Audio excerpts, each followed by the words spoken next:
wan najmi idza hawa, demi bintang berpijar-pijar indah dengan keindahan.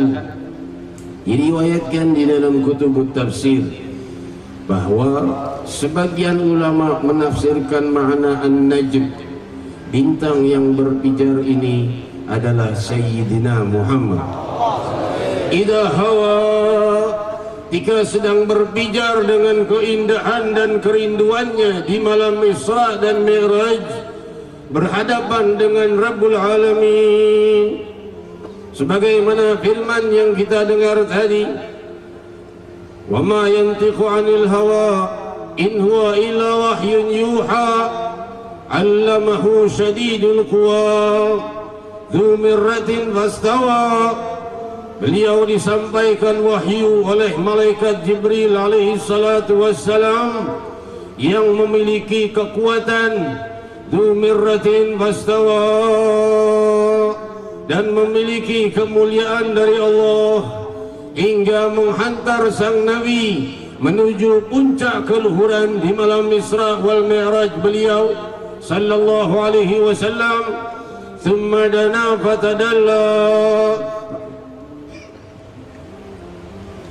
sampailah sang Nabi wa kana bil ufuqil a'la, dan sang Nabi sallallahu alaihi wasallam berada di ufuk yang tertinggi. Thumma dana fatadalla, lantas beliau berhadapan dengan Allah untuk semakin dekat kepada Allah. Fakana qaba qausaini aw adna, hingga sangat dekat jaraknya, sekitar jarak 2 panah saja dan lebih dekat lagi. Hadirin hadirat, dijelaskan di dalam kitab Asy-Syifa oleh Hujjatul Islam Al-Imam Hujjatul Islam Al-Imam Qadhi Iyad alaihi rahmatullah, bahwa menukil riwayat dari salah satu riwayat sabda Nabi Muhammad sallallahu alaihi wasallam ketika malam Isra wal Mi'raj, beliau menceritakan, aku melewati batas-batas langit sebagaimana teriwayatkan di dalam Sahihul Bukhari. Rasul sallallahu alaihi wasallam sampai ke batas langit yang pertama. Kita telah ketahui secara ilmiah bahwa langit itu sangatlah luas, bahwa galaksi yang ada di muka bumi di langit itu sangatlah banyak, dan kita ini planet bumi hanyalah satu dari triliunan planet lainnya. Sebagaimana dijelaskan bahwa pada kita terdapat gugusan-gugusan planet, gugusan yang disebut galaksi, dan tempat bumi berada, matahari, bulan, ini semua baru di galaksi Bima Sakti. Dan galaksi ini triliunan jumlahnya yang ada di langit, yang sudah terhitung oleh para ahli ilmuwan, dan masih banyak yang belum terhitung dan belum dicapai ujung batasnya. Di mana ujung batasnya langit itu? Dan mereka menjelaskan galaksi yang terdekat dengan bumi adalah galaksi Andromeda, jaraknya 2 juta tahun cahaya. 2 juta tahun kecepatan cahaya. Kecepatan cahaya itu adalah 300 juta kilometer per detik. Hadirin hadirat yang dimuliakan Allah, kalau jarak galaksi yang terdekat demikian jauhnya, bagaimana jarak galaksi yang terjauh? Sedangkan Allah sudah berfirman menjelaskan bahwa semua bintang-bintang itu baru di langit yang pertama saja. Walaqad zayyana as-samaa'a bid-dunya walaqad zayyana as-samaa'a ad-dunya bimasabi wa ja'alnaha rujuman lisyayatin wa a'tadna lahum 'adzabas sa'ir. Kami jadikan dan kami hiasi langit di permukaan bumi itu dengan bintang-bintang yang berpijar, menunjukkan bintang-bintang itu semua hanya di langit yang berada di atas dunia saja, yaitu langit yang pertama. Para ahli ilmuwan belum berhasil menemukan ujung puncaknya langit ini, namun Sayyidina Muhammad menembus batas langit bukan dengan jutaan tahun cahaya, tapi dengan beberapa kejap saja beliau sudah sampai di batas langit yang pertama. dan langit itu ditutup oleh para malaikat. Dan Jibril alaihissalam berkata, bukakan pintu-pintu langit. Maka berkata para malaikat, siapa yang harus kusambut dengan harus membuka pintu-pintu langit? Berkatalah Jibril alaihissalam, yang datang Muhammad sallallahu alaihi wasallam. Maka berkatalah malaikat penjaga langit, alaisa qad ursil? Ala qad ursil? Apakah sudah diutus beliau? Sudah waktunya? Berkata Jibril, na'am qad ursil. Sudah diutus beliau sebagai rasul.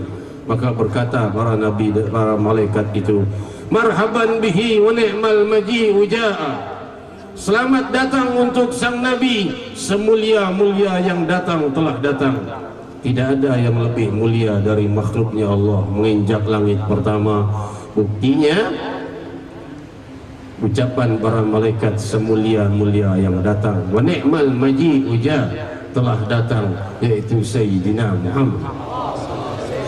Demikian disambut para nabi dan rasul langit kedua, ketiga, keempat hingga ketujuh. Kana qaba qausaini aw adna, sampailah dekat sang Nabi sallallahu alaihi wasallam ke hadirat Allah Subhanahu wa taala. Dan di saat itu Imam Qadhi Iyad menjelaskan dalam salah satu riwayat, Rasul sallallahu alaihi wasallam menceritakan kejadian di malam itu. Aku melihat gemuruh tasbih para malaikat. Aku melihat gemuruh zikir mereka. Aku mendengar zikir dahsyat mereka dan semakin dahsyat dari langit pertama, kedua dan selanjutnya, sampai aku ke hadirat muntahal khalaik, akhir dan batas bagi seluruh makhluk. Dan di saat itu tidak lagi mendengar suatu suara. Qata'atil aswat, qata'atil manadir wal anwan. Tidak ada lagi suara, tidak ada lagi bentuk, tidak ada lagi pemandangan. Yang ada hanyalah Allah lepas dari batas waktu dan tempat. Seraya bersujud, dan aku mendengar satu suara yang maha berwibawa. Udnu ya Muhammad, liyakhda'u raw'uka ya Muhammad. Mendekat, mendekat wahai Muhammad, jangan takut dan singkirkan ketakutanmu wahai Muhammad. Seraya bersujud dan berkata, tahiyatul mubarakatuh salawatut tayyibatu lillah. Sambutan, kemuliaan, keluhuran, keberkahan, segala-galanya milik Allah. Seraya mendengar jawaban dari Allah, Assalamualaikum ayyuhan nabi wa rahmatullahi wa barakatuh. Salam sejahtera untukmu wahai nabi, dan rahmatnya Allah atasmu dan keberkahannya. Sang nabi menjawab, assalamu alaina wa ala ibadillahi salihin. Salam sejahtera untuk kami. Beliau tidak mengatakan salam sejahtera untukku, tapi segera dibentangkan salam dari Allah itu untuk beliau dan umat beliau, hingga beliau mengatakan salam sejahtera untuk kami, yaitu beliau dan umat beliau, aku dan kalian, termasuk di dalam salam yang disampaikan dari Allah untuk Nabi Muhammad sallallahu alaihi wasallam, disertakan oleh Nabi sallallahu alaihi wasallam seluruh umatnya hingga akhir zaman.